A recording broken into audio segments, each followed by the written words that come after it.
good morning, good morning, and welcome to Relationship Lounge presents Reveal and Heal.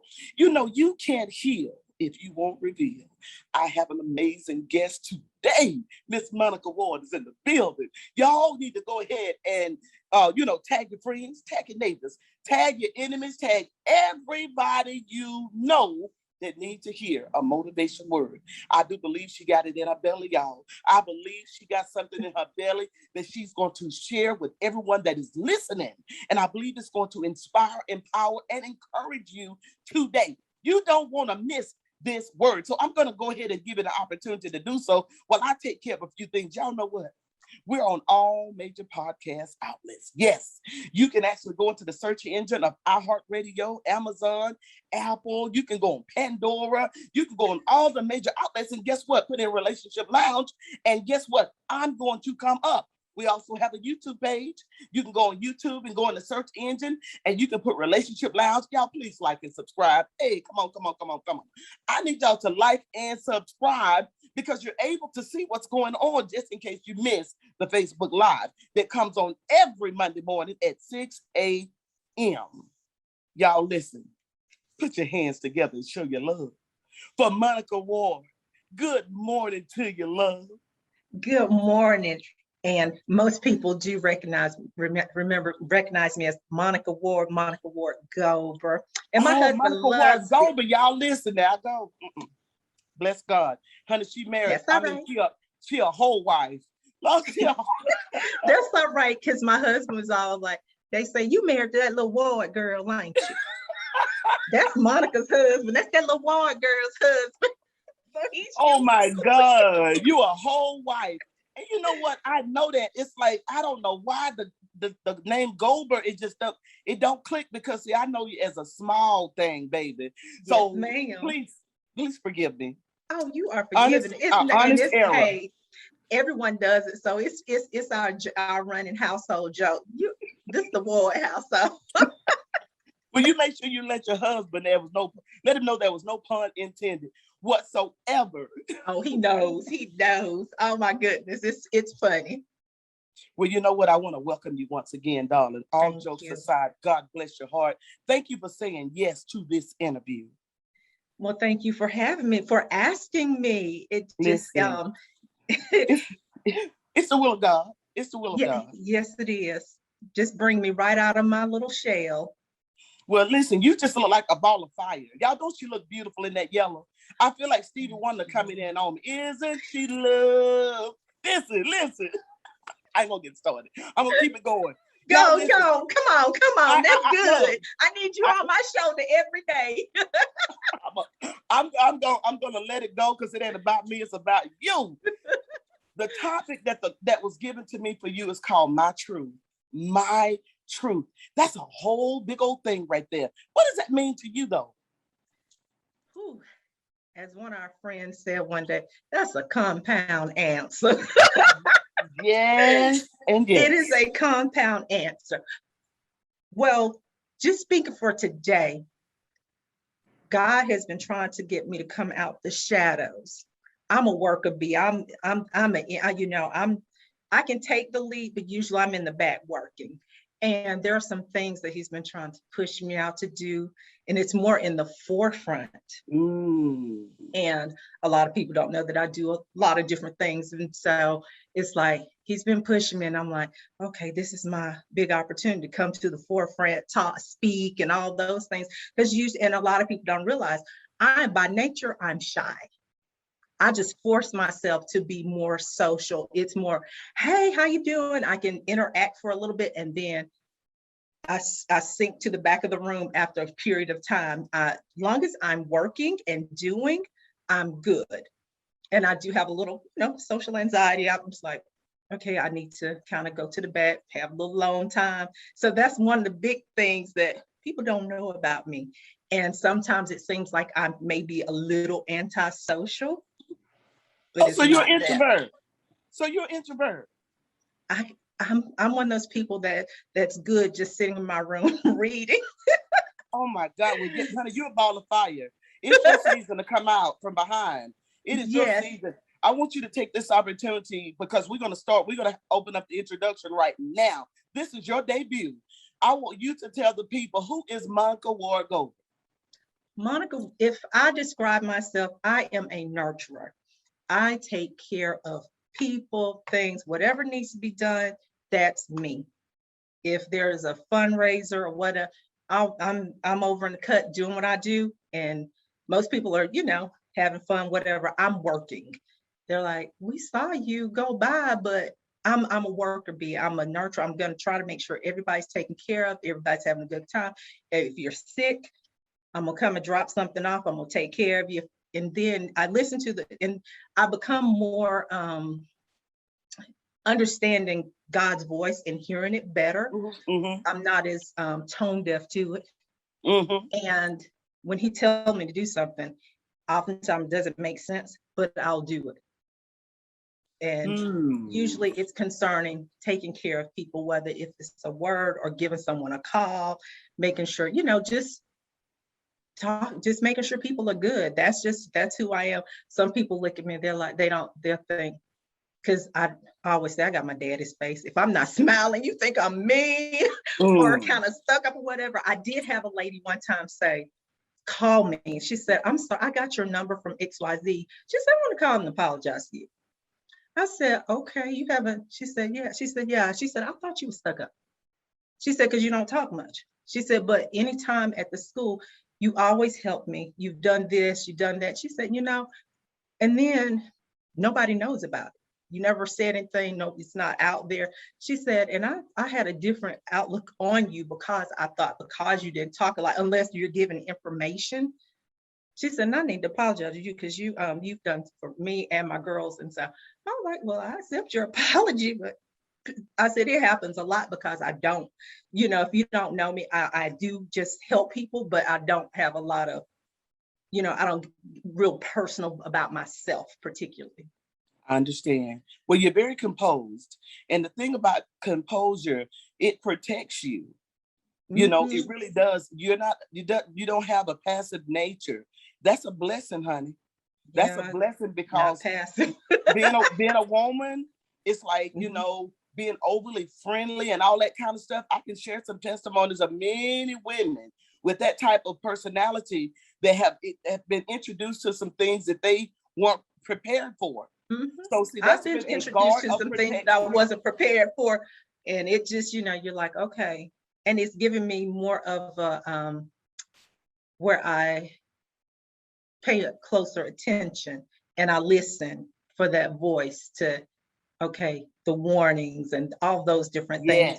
And so sometimes I think I'm a bit I can be overly protective or kind of like on defense sometimes, like, and I don't want to be. Never too much, honey.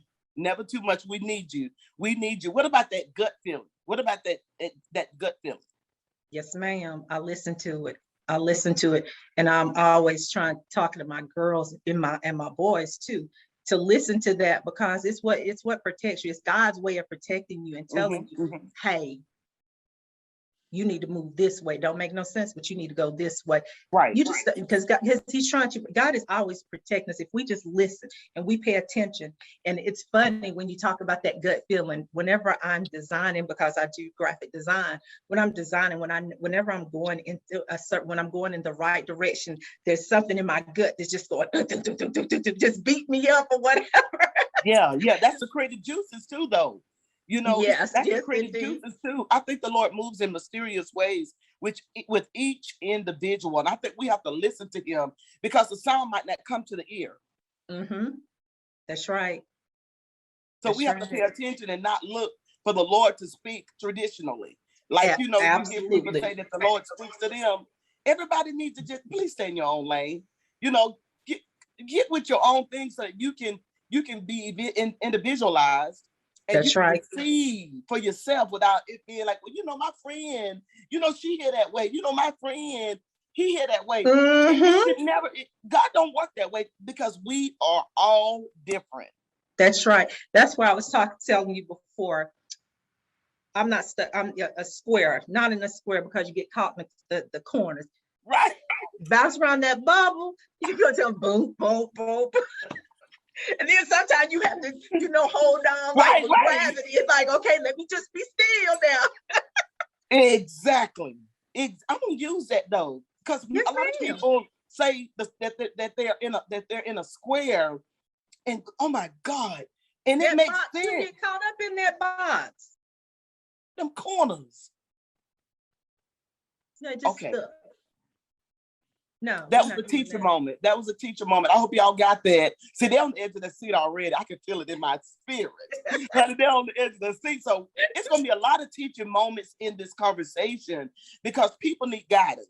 And I'm so grateful that you are here today because we're going to cover so much ground. Yes, so ma'am. I want us to go ahead and dive into your truth. I want you to talk about your truth. I want you to give us a transparent moment in your lifetime that you feel comfortable talking about it in hopes that it's going to inspire, motivate, and encourage someone today. The importance of truth is it's no one's opinion. Mm-hmm. It ain't what you read. Mm-hmm. It's what you know. That's right. And nobody can say you told a story about it. Nobody can say it ain't true. It's like, how you gonna tell me my truth ain't my truth? This is just what it is for me, not for you, but this is what it is for me. But my truth is, whenever I came to the realization to live my life, the one that Christ has designed specifically for me, it made a difference in my entire life, my marriage, with my children, my mom, my brothers, everybody. Because I was living in that box, trying to fit things in, trying to be the perfectionist, trying to make sure everything was this way, that way. And I was suffering on the inside. I was miserable. When I say I was miserable, I was miserable. I was angry because I was stuck trying to live and be a person that everybody else wanted me to be. The traditional person that, yes, the ma'am. One that yes, just the cookie cutter, a cookie cutter. I'm not a cookie cutter. Look at me. I wear my hair half shaved off. I've been shaving my head off almost 30 years. I am not a cookie cutter. My fashion, everything. So I'll tell you, and it happened. It deals with my family. My husband and I, we were going to get divorced. I mean, we were days away, and not knowing that the paper was coming, and and something said, talk to him, because I was like, I don't want to talk.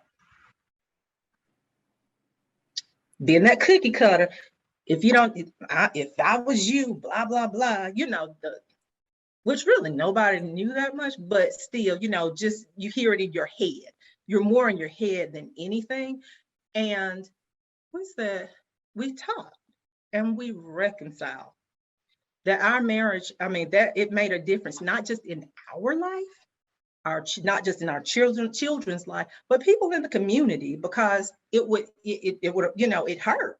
Not that, anybody, it hurt a lot of people because of like kids we've impacted, that we've had relationships with, my husband coach, kids that I, had been in my Girl Scout troop, or just in the community in general. And so I had to look at myself and say, why am I not happy? Wasn't happy because I wasn't happy with myself. Period. Nobody else. Can't nobody make you happy. Can't nobody make you happy. I couldn't do things like my friend, even raising my children. I had to ask God, okay, what am I saying? So when he began I allow him to lead me, even how I raise my children. I got some that say, this is what they do. That, why don't you do that? That's not what I wanted. That's not how I'm raising mine. What works for you don't work for us. Okay. And that, we were raising, I was a little bit, different, just with the core values, respect, God, respect, all those different things. But at the same time, we were doing things in a way that someone else may not have done. But this is us, and it's not nobody's business. This is how we are. And the shame of not just being so boom, boom, traditional, beat your kids down and not listening. allowing them to have a voice. The biggest thing that helped me, because I've always felt kind of, I've never been one to, my communication skills, they're lackluster. One, I was raised with boys, so, and then, giving out commands, and guys process things differently. So it's like, Yes. this is what it is, and that's it. And so my voice was not as strong as I would have liked for it to be. And then also even speaking up for myself. And it was like, oh, I really don't care. But allowing them to actually have conversations rather than being children should be heard and be seen and not heard. Allowing them to have a voice, it did something for me as well. It opened me up to have more of a voice. I'm still That's a big not deal. that, I still don't have that big of a voice, like as far as for some of the things that I would like to do and stepping out from, which today I am. Yes, you are. So that, those different things, just being authentic to myself and not just, fitting into that box, bouncing around in my little bubble, liking the things that I like, and those, just all of that. And then just going into the nature of who I am, the things, the creativity. I love, designing. I love art, music, and just not necessarily making music, but the production of music, and just the behind the scenes type of stuff, the hustle, and not being ashamed. Okay, I'm going out at the break at nighttime to go and check out these girls to see what's going on. And, I'm not at home with my kids, and, they're in the bed, but they're safe. Right. But I'm going to, pursue something that I love. I'm, listen to music, seeing what's out there, and managing these girls. And so, just a lot of different things. You know what I find? This is just remarkable that you found liberation in switching it up on how you chose to raise your children and giving them a voice. Mm-hmm. That story is different for so many people, girl. So many people feel like they were bound, honey, when they became a parent. Mm-hmm. So many people feel like they lost their lives, honey, when they became a parent. You sound like you found yours, because it just opened up your juices. Well, one of the things that I always want to be is a wife and a mama. And God gave me those things. I am a mother by birth, and I'm a mother by adoption. And it is the most beautiful experience that I have had. And I have fostered children as well. But that's part of who I am in that whole journey. And the thing that I love most about being a parent, being a mother, my children actually like me. Not because I give them things or do things for them. They actually like me. Call me on the phone about 100 times a day. Hey girl, what you doing? There's that line. Very respectful, overly protective. But we have conversations, we have fun together. We talk about any and everything. Some things I'm like, am I supposed to be hearing? Am I supposed to know this? You're that cool mom. I don't know if I'm cool. Well, my daughter told me one day, and a couple of weeks ago, she said, Mom, you're a fun mom with restrictions. Oh, okay. You got boundaries. Oh no, don't go too far now. Right. But yeah, I that and then parenting them at going into I have 3 that are adults. Well, one of them say, no, don't say I'm an adult yet, because that means that I have to take care of myself. She's in college. I mean, I have to take care of myself. So. That sounds like responsibility, huh? She said, I like being a kid. One, the 3 adult, and then I have my baby girl. She's a junior, so that relationship is totally different from them being younger and nurturing them in that way. And I still get all my hugs and kisses and all that good stuff, and just different things. But it's just, I don't know. I love being a mom. Well, you're a mom to the community as well, because yes, I have a son that adores you, honey. Yes, I do. Honey, Let me tell you something. She is my mama in another life. I said, all right now. That's my baby. I said, I approve of that one. That is my baby. When I tell you I love your son, me and my husband, we love your son, and I love your daughter too. Oh, That's my wow. girl. She would tell you. I asked Well, anybody when she was young. Did that anybody bothering you? oh, yeah, Miss Lynn. Yes, ma'am. Because she was on Nobody the better other not side say of nothing town wrong to trying you. to visit her granddaddy over there. Don't mess with that. Don't mess with my babies now. And I have a lot of community children. I really do. Yes, you do, honey. You do. And one of the things that made me feel so good was when I worked with a foster parent, and she would tell other people that knew that their children that were going to go into care, call her, she might take them. Now, that says a lot Big when deal. Big deal. someone who when it's a situation like that can be so hard, does say something like that, man, I was like, no, I can't. I got my hands full right now. And if I want to be able to, do things to honor these children and to be able to nurture them, and I know what my limit was. And then plus my parents were, kind of needed some care too. So from me and my brother. So that, yeah.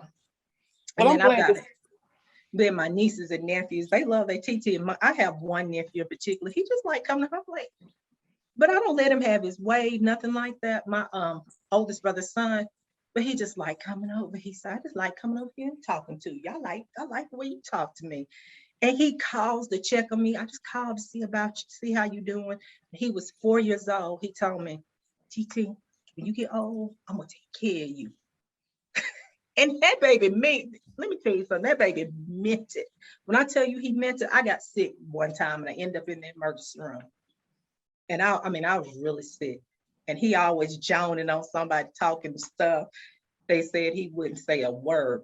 He kept looking at the door, waiting on the doctor. And he told me after that, he said, I'm gonna build me a big old house. And you're gonna have I can't remember if he told me the east wing or the west wing, but I'm gonna have doctors to live there too. Now that made me feel like, oh my goodness. But that little boy called me I just called to check on him. How old is 13 now. that is so big. That is big. That is such value. You understand? That is such value. And just going back just a little bit on you mentioning the fact that there are people that really actually will consider you to take in other people's children. It's just great that you knew your limits. Yes, because when you don't know your limits, people you love suffer. Yes, they do. And you don't mean no harm.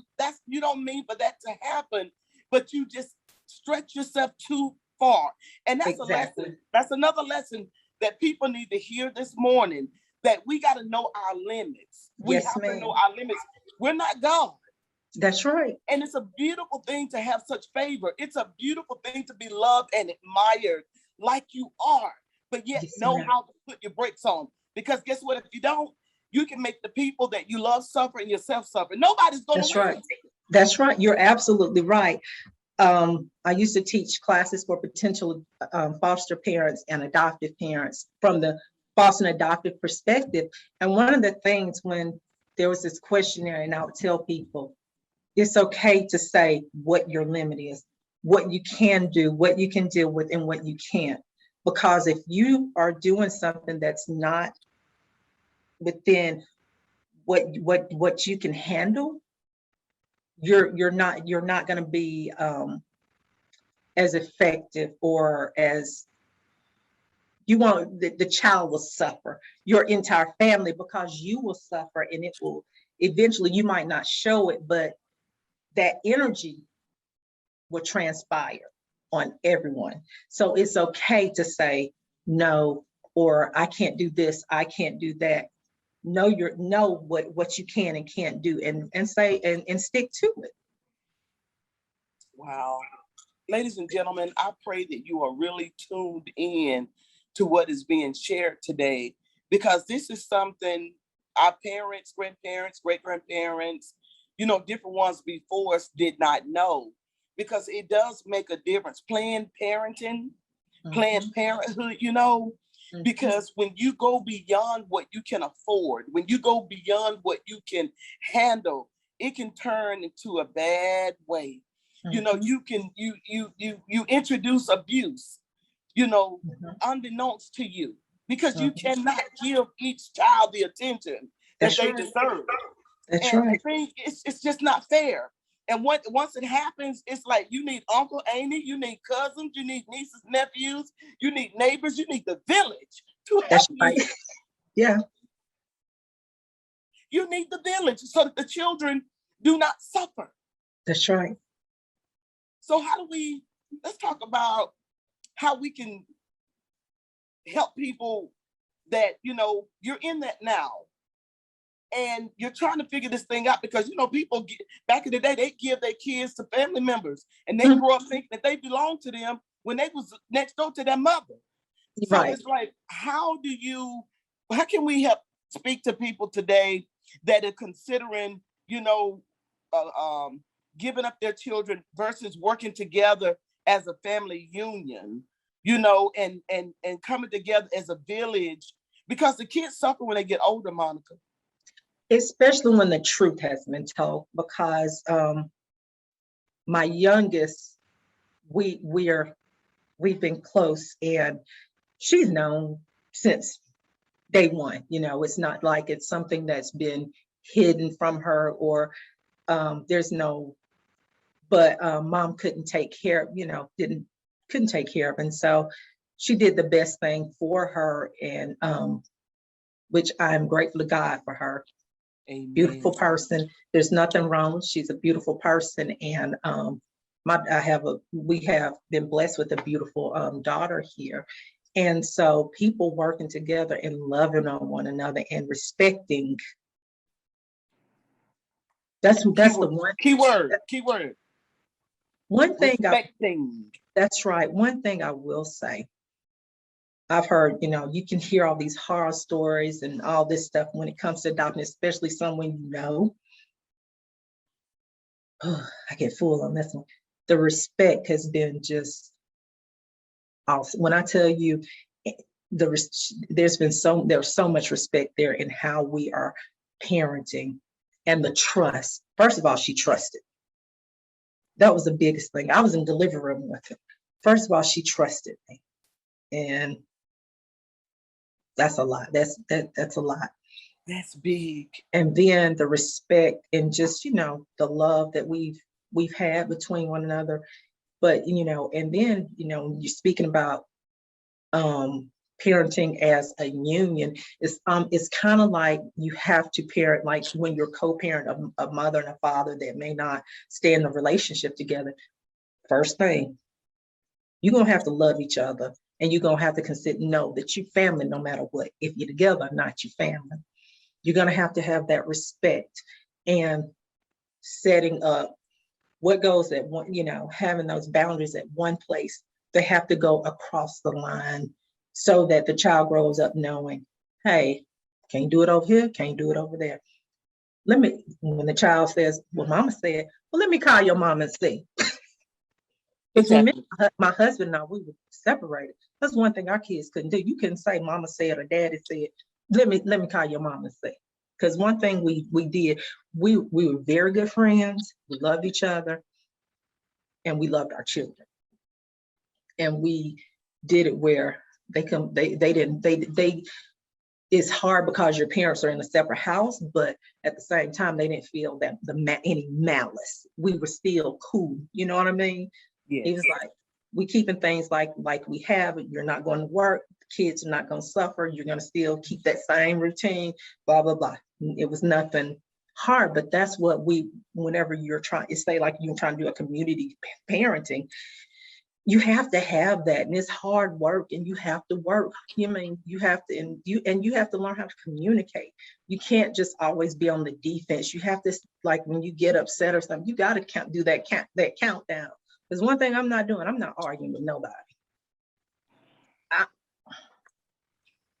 And if you take some of that out, and you take and not feel like you're all, it's like someone is coming against you, you can do, I feel like a better job can be done. But one of the things that is particularly in our community, I found, is that we get our communication, and we get defensive because we feel like somebody's coming at us, because there are so many things that are coming at us from the outside. So when we're in our inside of our core, it's like it's like, okay, one more person coming at me. So we have to learn how to communicate with each other in a calm manner rather than going at each other, so that we can be heard. Because whenever you nipping and fussing and arguing, all that, ain't nobody heard nothing. Nobody said. So you missed all of it. I'm not. My daddy told me, don't waste your breath talking, fussing with nobody. He said, arguing with nobody. Right. That part. And my mom was that way. She was like, we're not fixing to do this. You can't talk to me in a way that I can hear you. No, ma'am, we're not doing that. So if we can learn how our communication to get amongst one another, I think that we could become stronger, and our children would benefit from us being better communicators, working together, and we could build stronger communities, and that community parenting could actually work. We need it so bad, darling. We do. We need systems in place. I see us going a lot of places, helping a lot of other countries and whatnot. And one of the things, we talk about preventive medication, say like preventive shots or whatever. But when we think about our families, our children, what about the preventives there? If we put some system things in place that helps build our communities, such as one, community activities, community services such as counseling, financial planning, teaching financial literacy, helping people, rather than just saying, okay, here's some paperwork, but actually having a case manager or something to walk with a family, opposed to just throwing them out there like, oh, well. It would help. Those are preventives rather than getting to the end and want to put them in the penal system. But that's a whole nother thing I could go on and on about. But preventives would be what our communities need. Preventative, so helping families to get that, because if you reach the parents, you can reach the children. The children can go to school and go to these different programs and learn this stuff. They still have to go back into that same household. So if we can affect the parents, we can definitely get the children. And then we have a generation. Okay, that's that generational wealth. I'm not just talking about the financial part of it either. That's it. I'm talking about that whole wealth person. And money, baby. I'm talking about developing the whole person. Ma'am. Yes, generations ma'am. of developed, mature people that are happy, living life, enjoying life, and understanding, how to do things, and they can teach one and pull another. And so that's just how, the wheels just keep spinning. Oh, wow. You said I can go on and on about that. But it's necessary. You said something, because see, as I stated, these are teaching moments, and I'm grateful that God has given you this opportunity to do so. Remember, this is your debut. This is the beginning of all things for you. And it's so very important. Do you know this project is huge? It's huge, taking on the community and teaching them how to be a community, be a loving village. It truly takes a village. It really does. Because it ends the conversations with children being the ones ruling and running the house. It ends the combativeness with you going back and forth with a parent because of something a child done said. So see, it's like we as a community, I think we all just have to just take on this accountability clause. We all need to say, it's me. It's me. Now, how can I make this thing right? How can I do better? Because you know what? I'm not perfect. And I can see I probably did say that. I probably did do that. But okay, let's fix that. Let's go ahead and do a do-over. Let's start all over again. Hit the Sometimes reset you button. have to do that, because you just, people gonna keep going back and forward, and they just want to win because of some things on the inside that need fixing. And guess what? We ain't fit to do that. So let's just go ahead and settle this matter. I love you, baby. Now, how can I help? You know what you need. There you You go. understand what I'm There saying? you go. Hit that reset button and keep hitting it. You know, we have to reset all the time. There's nothing wrong with resetting. Nothing wrong with it. It's That's a how they woo do. It's It a woo is. song, is all it is. That's part of what you do in yoga. You come back up and you reset. And that's all you have to do with people, your life in general, is hit that reset button. Okay, now let me start this over. Wow. It's so necessary, Sugarfoot. It's so necessary because I believe we can make it as a community. We can make it as a people if that love is genuine. You know, it's like, it's not good that I have food in my house, but as my neighbor next door ain't got flour to make pancakes. But yet we all right over here. We we eating, looking at the movie, eating popcorn, done had a full meal.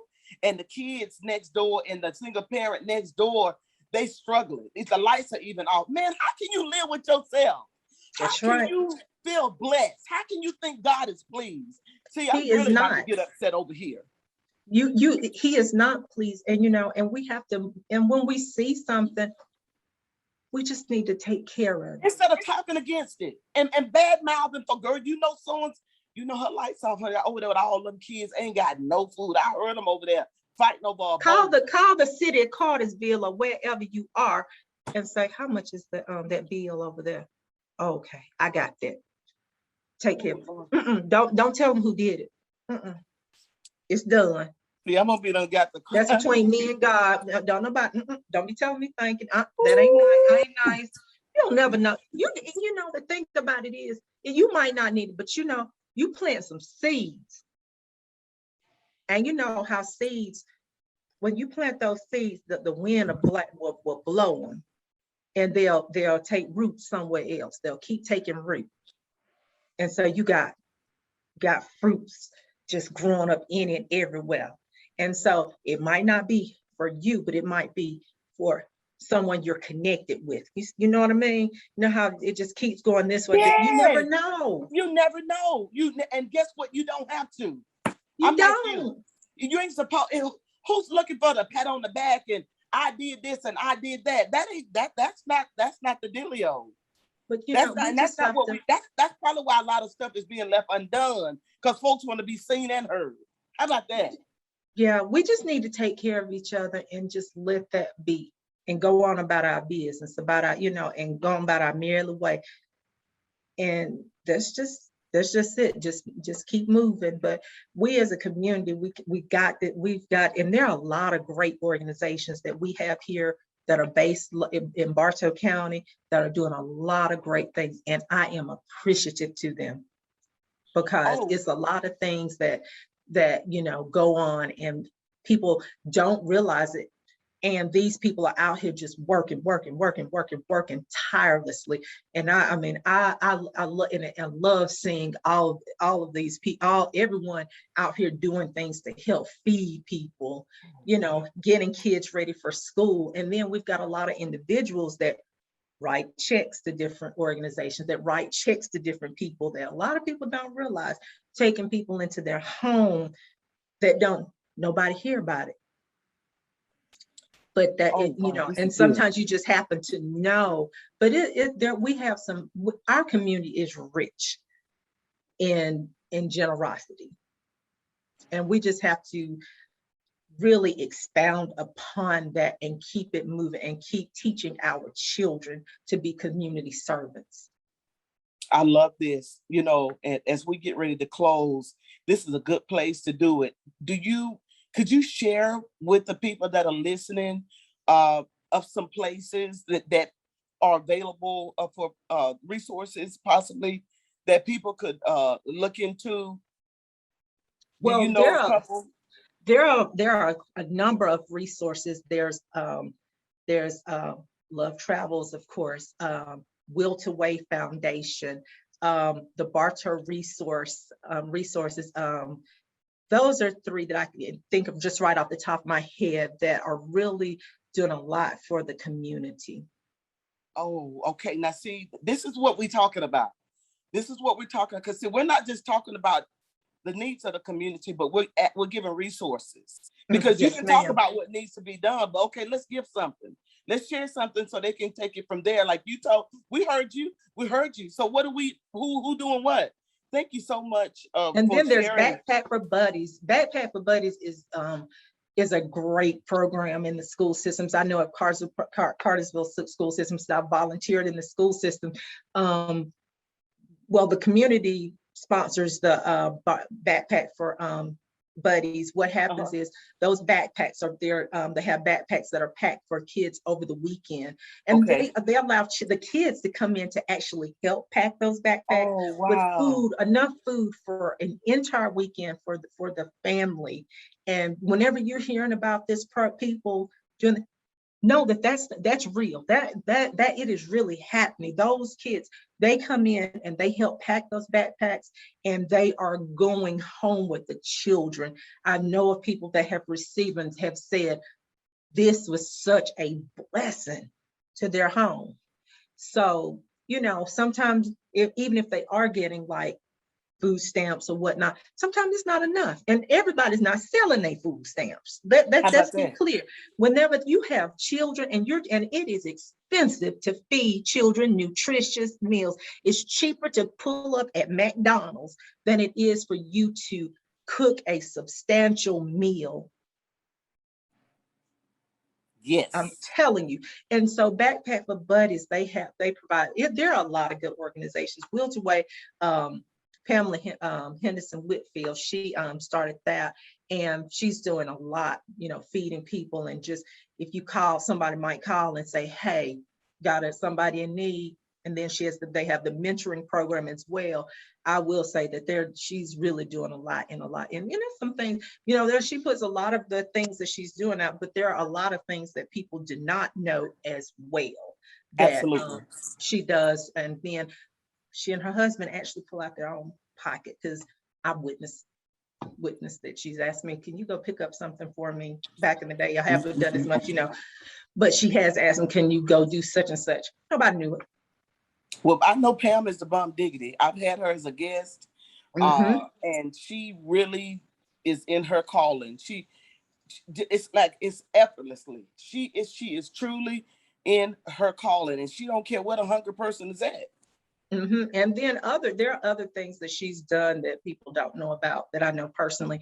And so that was not associated with the foundation. That was just, she and her husband, because, like I said, she's gonna say, hey, can you go do such and such? I'm like, sure, I will. And then your niece, Love Travels. I call Scotland. That's Miss Boss Lady. We call her Scott Boo, honey. Honey, I call her Miss Boss Lady. I say Miss Boss Lady. She's been like that all her life, honey. She gives like me that all so her life. much energy, because she's just, oh my goodness. And let me tell you, somebody else that's in your family that's my baby, and she blesses so many people. That Ashley, I call her Danielle. I call her Danielle. I call her Danielle too. She said you one of a few people that I call her Dad. That's my baby. That's her middle name. She is such a blessing in this community, and people she's an untapped resource. Yes, let me tell you, she is an untapped resource, and she has a beautiful, beautiful spirit. That's, if somebody was in need, that baby gonna do what she can to get it there too. You see what happens? And I'm just about ready to ask you about legacy.